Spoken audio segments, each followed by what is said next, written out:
Welcome बेक माय YouTube channel सिमां Brahma blog. खुलुमबाय रायजो राजाफोर। दिनै थारा सिखारबाय, थारा जाखारबाय। नोंथांमोना नुनो मोनबायना बे 5 बोसोरावहाय जेरैबादि बड'लेण्डआवहाय सान्थि जादोंमोन, बेयो सोरनि दारै आरो माबोरै जायामोन दा सैथोआ जाखांबाय। आवगायाव बुङोमोन बिथांमोनहा 17 बोसोराव जेबो सान्थि गैयामोन, 17 बोसोराव गोबां जाथायफोर जादोंमोन होननानै।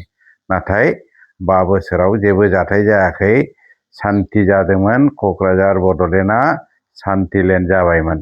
नाथाय दिनै मानो बे 2 दाननि गेजेरावनो मानो दावराव दावसि दाङाबाजिया जाफिनखो? बेनि आसोल जाथाय जाहोग्राया सोर? दा सैथोआ थारा जामारबाय।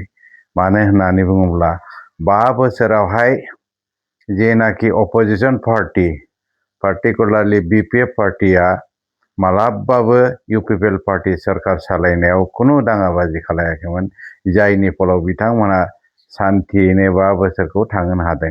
नाथाय दिनै UPPL जेननाय लोगो लोगोनो UPPL एबसु लोगो लानानै BPF सरकार बानायनायखौ नायनो हायैनि खारननि थाखाय बिथाङा दिनै दाङाबाजि खालायगासिनो दङ। बिथांमोनहा जेरैबादि आन्दलन खालायनानै दा सेक्रेटारियेटआव बुफाय सिफाय खालायबाय, बेबो मोनसे उदाहरन। जायनाखि बिथांमोना सान्थिखौ लुबैया, असान्थि लुबैयो।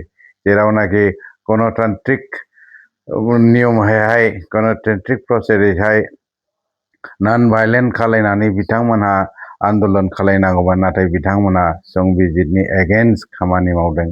जाय बिथांमोनहा जोंनि हारिनि, गावनि बिमा बिफानि, बिबै आबौनि थैजों सोरजिनाय BTC-BTRनि जेनाखि सेक्रेटारियेट अफिस, बेखौनो बिथांमोनहा बुफाय सिफाय खालायनानै मोनसे गुदुं थासारि बानायनो सानगासिनो दङ। नाथाय बिथांमोनहा ST 6 जनगोष्ठीनो होनायनि नामाव उल्टा सिदा खामानि मावगासिनो दङ। दा बिथांमोननिफ्रायनो बे आसोल खारनखौनो मिथि मोनबाय। जेनाखि BTC बा बड'लेण्डआव दावराव दावसि खालायहोग्रा आसोल पार्टियानो जाहैदों UPPL। UPPLआ जुदि UPPL आरो एबसुआ जुदि दावराव दावसि खालायामोनब्ला जोंनि बे सेक्रेटारियेटआव बुफाय सिफायाबो जानाय नङामोन आरो मोनसे गरम थासारि, दुं थासारि जोंनि BTCआव जानाय नङामोन आरो। दा नुनो मोनबाय बिथांमोनहा STनि नामावहाय बेसेबां दावराव दावसि खालायदों। बे STआथ' दानिल' डिमान्ड नङाना, बै समनिफ्रायनो प्रमद बर' बिथांमोन जेब्लानाखि एबसुनि प्रेसिडेन्टमोन, रोंगोरा बिथांमोन एबसुनि प्रेसिडेन्टमोन, बे समनिफ्रायनो 6 जनगोष्ठीया ST बिबोगासिनो दङ। बै समावबो बिथांमोनहा अर लायै लायै, बनजार लायै लायै होबथादोंमोन, होबथाबोबाय थादों। नाथाय बै समनिफ्राय मानो बिथांमोनहा कन्ट्रल खालायबोनो हायाखै? मानो बे सोमावसारनायखौ दिनैसिम मानो आगान सुरहोखो?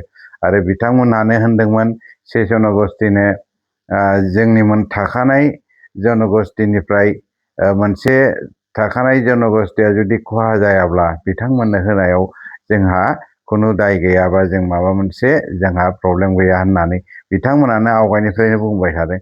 दा हाग्रामाखौल' मानो बदनाम होदों? हाग्रामायाबो बै बिथांमोन बुंनायखौनो बुंदों।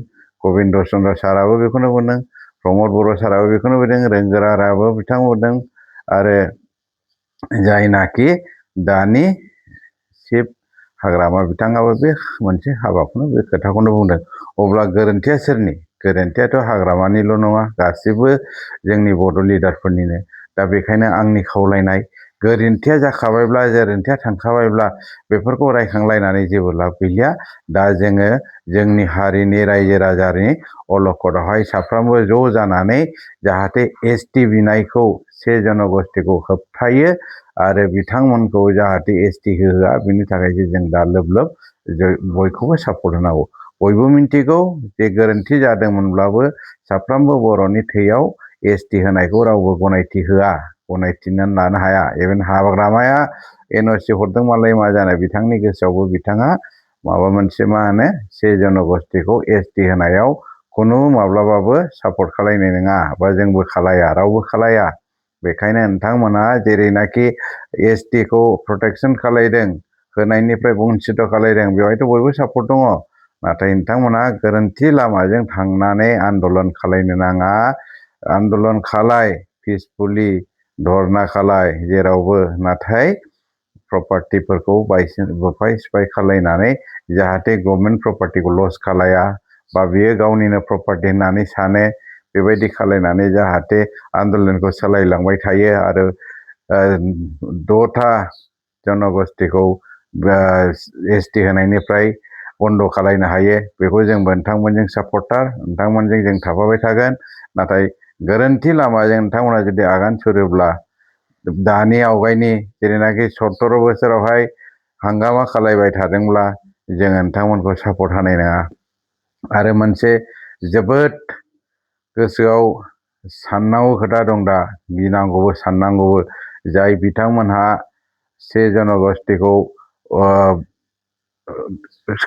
एसटि होनायनिफ्राय बन्द खालायनो थांदों बै बिथांमोनहा सिंजों सिं जोंखौ माबा मोनसे खालायनो नाजागासिनो दं नामा माबा मोनसे तैयारिजों दं नामा जोंनि सायाव बदला लेनायनि भावना दं नामा बिसोरजों लोगोसे लान्जाय गोलावफोरखौबो बिसोरबो इनडाइरेक्टलि माबा मोनसे खालायनो चान्स लागोन बेखायनो नोंथांमोना गावजों गाव बर'जों बर' बा एसटिजों एसटि दावराव दावसि खालायालासिनो खौसेथि जानानै बै जायनाखि दस्रा जनगोष्ठी जायनाखि जोंखौ माबा मोनसे प्लानिं खालायगासिनो दङ बेफोरखौबो खेल लानांगोन नङाब्ला सानसे समाव जोङो जोबोद मोनसे आरो खैफोदाव जानो हागौ जाय खैफोदनि थाखाय गिदिर दाङाबाजि जानानै मोनफ्रोमनिबो न'खरफ्रोमनिबो बयनिबो खहा जानो हागौ रायजो राजानि गामिनि न'नि बयनिबो मोनसे गिदिर खहा जानो हागौ बेखायनो साबधान रायजो राजाफोर बैसोरनिफ्रायबो अराय साबधान जानांगोन आरो जोङो खौसे जानानै 6 जनगोष्ठी एसटि बुंनायखौ जोङो कन्ट्रल खालायनांगोन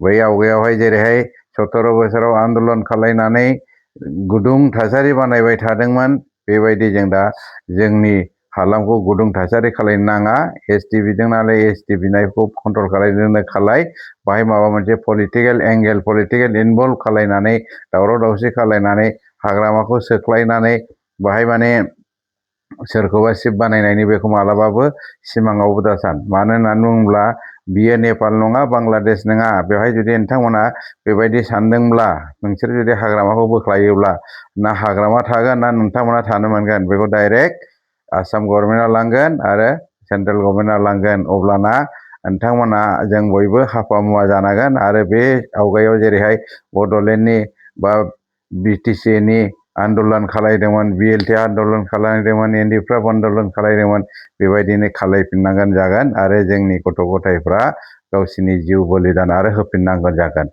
बेखायनो आंनि खावलायनाय बेफोरनिफ्राय गोजानाव थानानै डेम'क्रेटिक प्रसेसै आन्दलन खालाम आरो ज' जानानै खौसेथि जानानै आवगायलांबाय था बेखौनो बुंनानै आं दिनैनि भिडिअखौ फोजोबनाय जाबाय भिडिअखौ मोजां मोनदोंब्ला शेयार एन्ड साबस्क्राइब खालायदो जय बर' हारिनि जय गोजोन्थों थेंक इउ